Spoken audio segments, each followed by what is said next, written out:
আজকে আপনাদেরকে একটা সুসংবাদ দিই, সেই জাতীয় মসজিদ বাইতুল মুকাররমে দীর্ঘদিনে একজন জাতীয় খতিব তারা তালাশ করেছে, অন্তর থেকে দোয়া করেছে, আলেমরা হাহাকার করেছে। আল্লাহ কাছে রহমতে বৈষম্য বিরোধী ছাত্র আন্দোলনে গণঅভ্যুত্থানের মাধ্যমে যে স্বাধীন রাষ্ট্র আল্লাহ পাক আমাদেরকে দান করেছেন, স্বাধীন রাষ্ট্রের স্বাধীন খতিব, অসংখ্য আলেম আমাদের উস্তাদ, মুহাক্কিক, মুদাক্কির, মাহির, যোগ্য গবেষক, আমি আমার ভাষায় বলি উপমহাদেশের মধ্যে জারহ ওয়া তা'দীল, ফিকহ এবং হাদিস, উলুমুল ফিকহ, উলুমুল হাদিসের উপরে যার সবচেয়ে বেশি পাণ্ডিত্য যাদের আছে, এমন একজন বিজ্ঞ আলেম আমার সরাসরি উস্তাদ মুফতি আব্দুল মালিক হাফিজাহুল্লাহকে বাইতুল মুকাররমের খতিব হিসেবে নিয়োগ দেওয়া হয়েছে। লিল্লাহি তাকবীর, আল্লাহু আকবার, লিল্লাহি তাকবীর। সাধারণ মানুষ অনেকেই তাকে চিনেন না, অনেকেই তাকে জানেন না। 2009 সালে যখন আমি 8 সালে যখন দাওরায়ে হাদিস পড়ি জামিয়াতুল উলুমিল ইসলামিয়াতে, শুধুমাত্র একটি মাদ্রাসাতেই তিনি 10 দিতেন, বাকি নিজের মারকাজুল দাওয়া ইসলামিয়া সেখানে তিনি তাখাসসুসে ক্লাস করাতেন। শুধুমাত্র একটি মাদ্রাসাতেই 10 করতেন, সেই প্রতিষ্ঠানের নাম হচ্ছে জামিয়াতুল উলুমিল ইসলামিয়া ঢাকা, যেখানে আমি মিশকাতুল দাওয়াত করছি। মুফতি আব্দুল মালিক হাফিজাহুল্লাহ আমাদেরকে ক্লাস করাতেন সপ্তাহে একদিন, কখনো সপ্তাহে দুদিন। এই ক্লাস যখন তিনি করাতে আসতেন তখন দেখতাম আমরা যেহেতু সামনের সারিতে বসে হাদিসের ইবাদত করতাম ঘরিতে, তো ঢাকা শহরের বিভিন্ন মাদ্রাসা মুফতি এবং মুহাদ্দিসেরা ওই ক্লাসে মুফতি আব্দুল মালিক সাহেব হুজুরের ছাত্রত্ব গ্রহণ করার জন্য আমাদের পাশে বসে থাকতেন।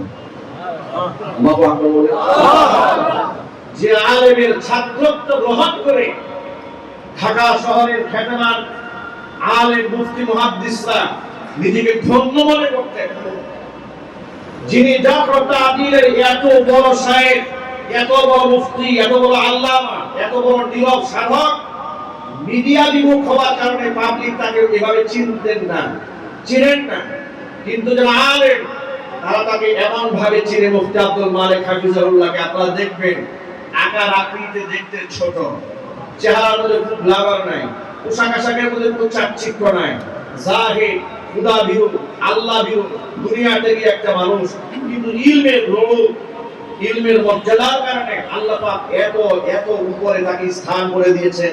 তার সামনে বসে মুফতি মুহাদ্দিসরা একটু ইজিলি বসতেও তারা আনইজি ফিল করে। সুবহানাল্লাহ, এত ইলমে গায়রাত আল্লাহ পাক তাকে দান করেছেন। এমন একজন ব্যক্তি যিনি কিতাব লিখেছেন প্রচলিত জাল হাদিস, এই কিতাব তিনি লিখেছেন, যা তত্ত্বাবধানে মারকাজুল দাওয়া ইসলামিয়া থেকে আল কাউসার পত্রিকা প্রকাশিত হয়, যেগুলো আপনারা পড়েন। আপনাদেরকে ছোট্ট একটা কথা বলি, খুব জনপ্রিয় বক্তব্য বর্তমানে, খুব জনপ্রিয়, আমাদের প্রিয় ভাই, আমাদের স্নেহাস্পদ, ইলমের দিক থেকে আমাদের শ্রদ্ধাভাজন মুফতি রেজাউল করিম আবরার হাফিজাহুল্লাহ, তার ছাত্র রেজাউল করিম আবরার ইলম সম্পর্কে আপনাদের ভালো একটা আইডিয়া আছে মিডিয়া পার্সন হওয়ার কারণে।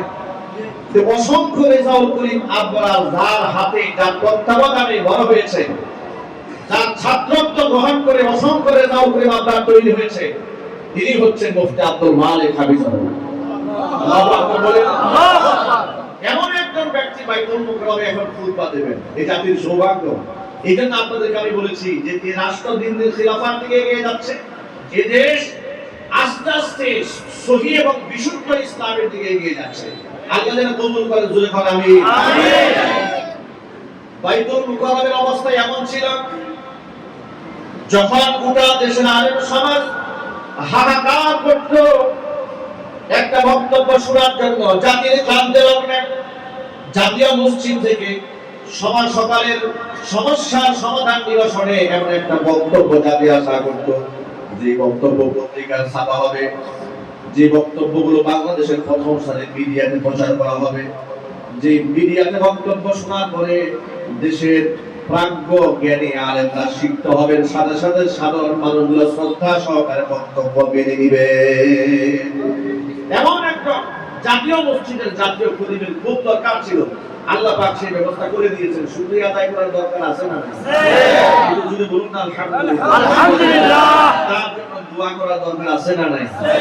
আরো যদি বলুন আমাদের ধর্ম উপদেষ্টা, আমাদের গৌরব, আমাদের অহংকার ডক্টর খালেদ হোসেন হাফিজাহুল্লাহ, এটা তার চৌকস এবং তিনি তার বিচক্ষণতার পরিচয় দিয়েছেন এমন একজন খতিবকে তিনি নির্বাচন করতে সক্ষম হয়েছে। আলহামদুলিল্লাহ। তার জন্য আমাদের মন থেকে হৃদয় উজাড় করা ভালোবাসা রইল। ডক্টর খালেদ হোসেন হাফিজাহুল্লাহ কিছুদিন আগে দু একটি বক্তব্য নিয়ে বিতর্ক সৃষ্টি হয়েছিল, কিন্তু উলামায়ে কেরামের তত্ত্বাবধানে তিনি আবার ইউটার্ন করেছেন, লিখিত বক্তব্য দিয়ে তিনি তার পূর্বের বক্তব্য প্রত্যাহার করে নিয়েছেন। ডক্টর খালেদ হোসেন এই জাতির সম্পদ, রাষ্ট্রের সম্পদ, আলেমদের সম্পদ, যে দায়িত্বে আছেন, তার এই বুদ্ধিমত্তা দিয়া প্রথম সফলতা এটা আমি তার মনে করি যিনি ধর্মমন্ত্রী হওয়ার পরে সবচাইতে যোগ্য একজন আলেমকে বাইতুল মুকাররমের খতিব বানিয়ে দিয়েছেন। তার তত্ত্বাবধানে এই রাষ্ট্রের আরো সুন্দর সুন্দর কাজ হবে, আমরা সেই আশাবাদ আল্লাহর কাছে ব্যক্ত করি। আল্লাহ পাক যেন তাকে সেই কাজগুলো আঞ্জাম দেওয়ার তৌফিক দান করেন। জোরে বলেন আমিন। এই দেশের আলেম সমাজরা মাজলুম ছিল, আলেমদেরকে গুম, খুন, হত্যা, মাস্টার মাইন্ড করা হয়েছিল, ঠিক কি না? শহীদদের রক্ত নিয়ে তামাশা করা হয়েছিল। ওই সমস্ত ব্যক্তিদের পতন এবং তাদের সাজা আমাদের সামনে এত দ্রুত আল্লাহ পাক উপস্থাপন করবেন আমরা কল্পনা করতে পারি নাই। নবী মুসা কালিমুল্লাহ আল্লাহর কাছে দোয়া করেছিলেন, দোয়া কবুল হয়েছিল 40 বছর পরে।